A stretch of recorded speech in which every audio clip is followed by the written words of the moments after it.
Secunderabad Hussain Sagar boat ప్రమాదంలో గాయపడ్డ గణపతి అనే వ్యక్తి ప్రైవేట్ ఆసుపత్రిలో చికిత్స పొందుతూ మృతి చెందాడు.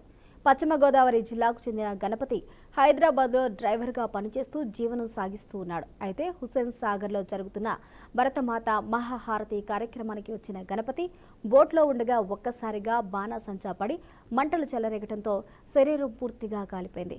అప్పటికే 80% కాలిన గాయాలతో వెంటనే ఆసుపత్రికి తరలించారు. 2 రోజులుగా ఆసుపత్రిలో చికిత్స పొందుతూ పరిస్థితి విషమించడంతో మరణించినట్లు వైద్యులు ధృవీకరించారు.